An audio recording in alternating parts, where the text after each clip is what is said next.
ಶ್ವಾಸ್ ರವಿ ಲೈಫಲ್ಲಿ ಮನುಷ್ಯನಿಗೆ ಎಷ್ಟೋ ಆಸೆಗಳಿರ್ತವೆ. ಆಸೆಗಳು ನನಗೆ ಅದು ಬೇಕು ಇದು ಬೇಕು ಏನೇನೋ ಬೇಕು ಅಂತ ಆಸೆಗಳಿರ್ತವೆ.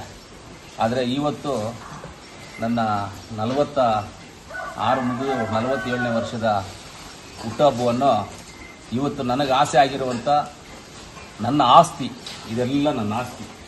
ಈ ಆಸ್ತಿನಲ್ಲಿ ಇವತ್ತು ಇಲ್ಲಿ ನನ್ನ ಬರ್ತ್ಡೇನ ಆಚರಣೆ ಮಾಡ್ಕೋಬೇಕು ಅಂತ ಅಂದ್ಕೊಂಡಿದ್ದೆ. ಇವತ್ತು ಆಚರಣೆ ಮಾಡ್ಕೊಂಡಿದ್ದೀನಿ.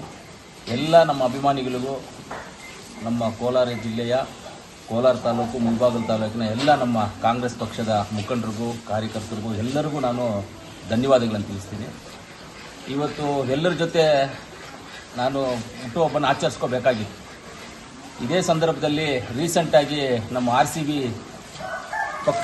ಕಪ್ಪನ್ನು ಗೆದ್ದು ಬೆಂಗಳೂರಿಗೆ ಬಂದಂಥ ಸೆಲೆಬ್ರೇಷನಲ್ಲಿ, ವಿಜಯೋತ್ಸವದಲ್ಲಿ 11 ಜನ ನಮ್ಮ ಕರ್ನಾಟಕದ ರತ್ನಗಳು, ನಮ್ಮ ಕರ್ನಾಟಕದ ಹೆಮ್ಮೆಯ ಪುತ್ರರು, ನಮ್ಮ ಕೋಲಾರಿನ ಹೆಮ್ಮೆಯ ಪುತ್ರಿ, ನಮಗೆ ತುಂಬ ಬೇಕಾಗಿರುವಂಥ ನಮ್ಮ ಸುರೇಶ್ ಬಾಬು ಅವ್ರ ಮಗಳು ಈ ಇದರಲ್ಲಿ ನಮ್ಮ ಕೋಲಾರಿನ ತೀರ್ಕೊಂಡಿರ್ತಾರೆ, ಈ RCB ಸಂಭ್ರಮಾಚರಣೆಯಲ್ಲಿ.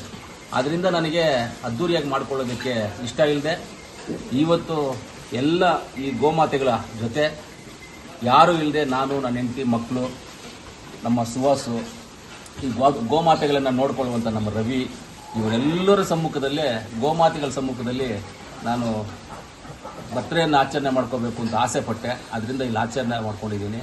ನನಗೆ ಫುಲ್ಲು ತೃಪ್ತಿಯಾಗಿದೆ, ಸಂತೋಷ ಆಗಿದೆ, ಖುಷಿಯಾಗಿದೆ. ನಾನು ಈ ಗೋಮಾತೆಯಲ್ಲಿ ಕೇಳಿದ್ದೀನಿ, ಗೋಮಾತೆಗೆ ಪೂಜೆ ಮಾಡುವಾಗ ಕೇಳಿರೋದು ಒಂದೇ, ಏನು 11 ಜನ ತೀರ್ಕೊಂಡಿದ್ದಾರೆ ಅವ್ರ ಆತ್ಮಕ್ಕೆ ಶಾಂತಿ ಸಿಗಲಿ, ದೇವರು ಅವ್ರ ಕುಟುಂಬಕ್ಕೆ ಶಕ್ತಿ ತುಂಬಲಿ, ಆ ಮಗು ಅವ್ರ ಮನೆಯಲ್ಲಿ ಅವ್ರ ಇನ್ನೊಂದು ಮಕ್ಕಳಿಗೋ ಯಾರಿಗನ್ನ ಮಕ್ಕಳಾಗಿ ಹುಡ್ಲಿ ಅಂತ ಹುಟ್ಟಬೇಕು ಅಂತ ಆ ದೇವರಲ್ಲಿ ಪ್ರಾರ್ಥನೆ ಮಾಡಿದ್ದೀನಿ, ಗೋಮಾತೆಯಲ್ಲಿ ಪ್ರಾರ್ಥನೆ ಮಾಡಿದ್ದೀನಿ. ನಮ್ಮ ಗೋಮಾತೆಗಳೆಲ್ಲ ಇಲ್ಲಿದ್ದಾರೆ.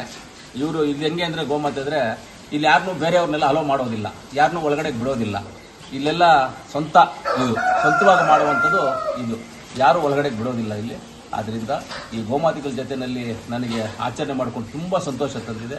ಲೈಫಲ್ಲಿ ಎಷ್ಟು ಸಂತೋಷ ಪಟ್ಟಿದ್ದೀನೋ ಇವತ್ತು ಅಷ್ಟು ಸಂತೋಷವಾಗಿದೆ ಅಂತ ಹೇಳ್ತಾ, ಕೋಲಾರ ಜಿಲ್ಲೆ ಜನತೆಗೆ ನನ್ನ ಹೃದಯಪೂರ್ವಕ ನಮಸ್ಕಾರಗಳು. ಎಲ್ಲರೂ ಚೆನ್ನಾಗಿದ್ದೀನಿ.